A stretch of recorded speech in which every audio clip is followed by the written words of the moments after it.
Welcome to the fucking news. I'm your host, Kellerman, and here's some of the shit that's been going on in the past few days. A Ferris wheel caught fire with 60 people on it at a music festival in Germany. Over 23 people were injured, but no deaths have been reported, and they haven't figured out why this happened. Thousands of Venezuelans held protests around the world in major cities such as Tokyo, Sydney, and Mexico City, demanding a recount of the election results, which seem to have been falsified by sitting President Nicolas Maduro, who has stated that these election fraud claims are being instigated by far-right conspiracy theorists. A luxury yacht sank off the coast of Sicily, killing one passenger, and the other 6 are still missing. One of them was British tech tycoon Mike Lynch. Palestinian militants took responsibility for a bombing in Tel Aviv in Israel that wounded one person. Israel has reportedly accepted the recently proposed ceasefire deal, waiting on Hamas now, and a number of world leaders involved have warned that this may be their last chance. Welcome to the fucking news. I'm your host, Kellerman, and there's a bunch of shit going on in the world that you might want to know about. China has approved the construction of 11 new technology nuclear power plants, which they say will reduce the use of coal by more than 7 million tons and reduce carbon dioxide emissions by almost 20 million tons a year. 5 of the 6 missing passengers from the yacht that sank off the coast of Sicily a few days ago have been recovered. One is still missing, but so far, no survivors. The United States Labor Department found that the jobs market added over 800,000 fewer jobs than had previously reported for 2023 and the beginning of this year. Oopsie. 72 people were arrested in Chicago after pro-Palestinian protesters fought with police outside the Israeli consulate near the DNC.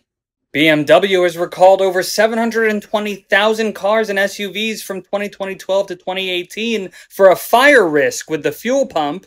And human bones have been found along the East River in Brooklyn. And obviously this isn't a video of it behind me, but here's the kicker. It's the second time this week.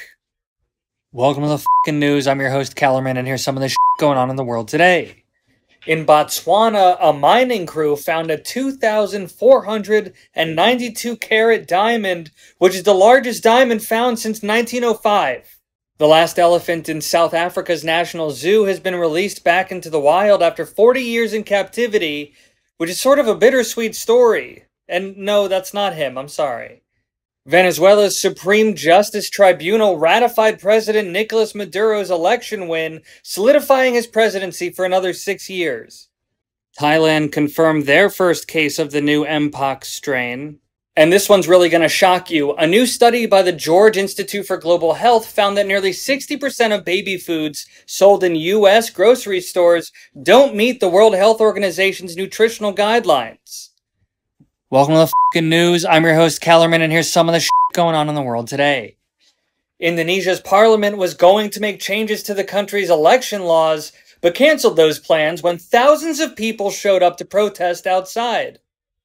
In the United States, RFK has dropped out of the presidential race and endorsed Donald Trump. Oh look, we're kind of soup buddies also. In Solingen, Germany, the Festival of Diversity was cut short after someone stabbed 3 people to death and injured 5 others. And I say someone because nobody got a good look at the person and they don't have any suspects. And in Busheon, South Korea, a hotel fire killed 7 people and injured at least 12 others. They haven't determined the cause of the fire yet, but they have determined that it wouldn't have been as bad if the hotel had a sprinkler system. Follow me if you give a shit.